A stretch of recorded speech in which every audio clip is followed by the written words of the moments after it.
بسم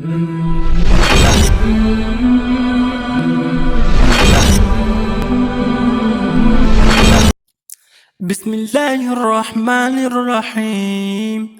ألف لام ميم.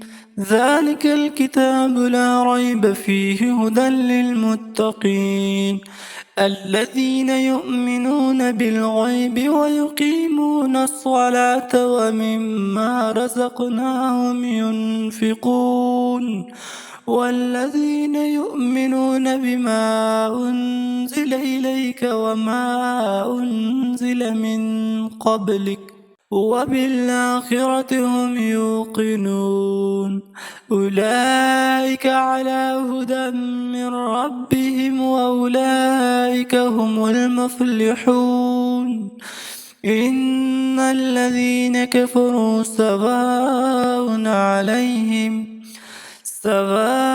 عليهم أنذرتهم أم لم تنذرهم لا يؤمنون ختم الله على قلوبهم وعلى سمعهم وعلى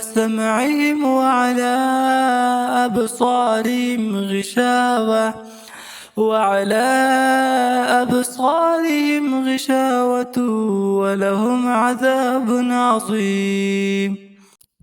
ومن الناس من يقول آمنا بالله وباليوم الآخر وما هم بمؤمنين يخادعون الله والذين آمنوا وما يخدعون إلا أنفسهم وما يشعرون في قلوبهم مرض فزادهم الله مرضا ولهم عذاب أليم بما كانوا يكذبون. وإذا قيل لهم لا تفسدوا في الأرض قالوا إنما نحن مصلحون ألا إنهم هم المفسدون ولكن لا يشعرون. صدق الله العلي العظيم.